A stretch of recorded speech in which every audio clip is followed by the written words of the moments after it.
So how's it gone, John? Was it a heck of a task?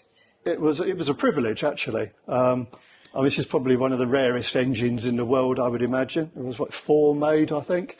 And this was the engine that came out of this car, obviously. And it's been in pieces for 13 years in the museum store after it failed down at Goodwood. And scattered all over the place. Well, the conrod broke and it's poked a hole through the crankcase, which has been repaired. Yeah.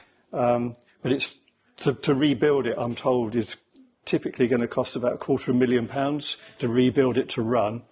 And the museum hasn't got that money, not surprisingly. So about 6 weeks ago, I was asked if I could cosmetically put it together to form part of a display for the centenary.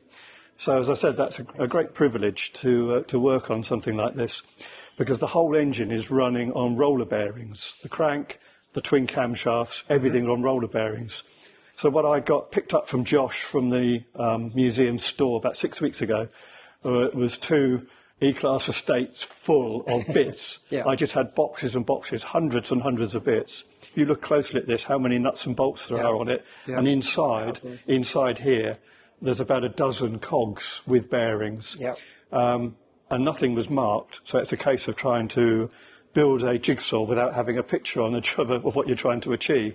The only picture I had was a cutaway drawing from the auto car, and that was really useful to show me where this sort of thing went and where some of these parts went. But the rest of it was just piecing it together. So I think the original plan was possibly to try and put it back in here, but there's quite a risk to the car, from lifting it back in. And then I said, well, why don't we make a stand and put it by the side of the car? I think it gives a better exhibit. People can see the engine. It's a very nice looking engine.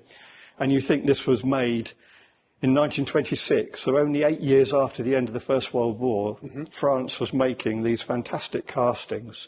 And you can't obviously see inside the castings, but they're absolutely beautiful. And so I said, well, why don't I make a stand to put it on? So Dave Morrison says, yeah, go ahead, do that. So I've designed and built a stand which we can move it around easily.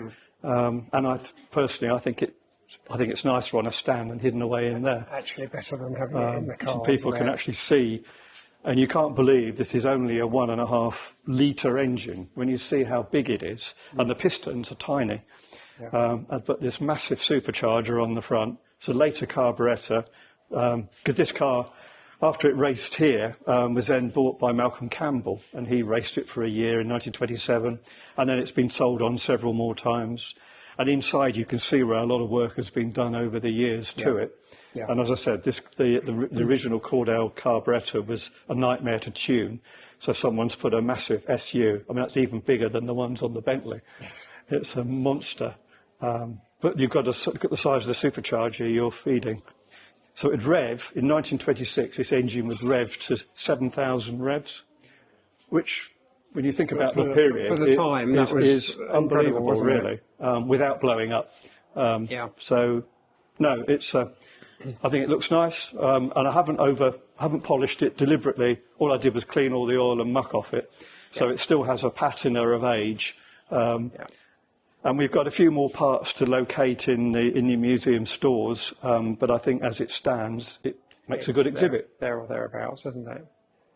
And then this morning I came down to your place and we loaded it into my trailer. Because I took it back to Reigate in hundreds of pieces. Once you've bolted it together, you've got something weighing around 600-700 pounds. So you had your trailer, we loaded it into the trailer, and then you trundled back around the M25 fairly slowly with it. And then we've just unloaded it here and mounted it on the stand. So all very successful. All ready for the big events in a week or two's time? Week on Friday. So it was, because I had no idea. I did tell David it might take to the autumn to do it, because I had no idea how long it was going to take to work out. But I've put in a lot of hours in the last few weeks to make it, get it done, finished for the centenary event, which is absolutely brilliant. Smashing. Well, thank you very much, John. That's hugely appreciated. And it's a huge privilege. Thank you, Brooklands.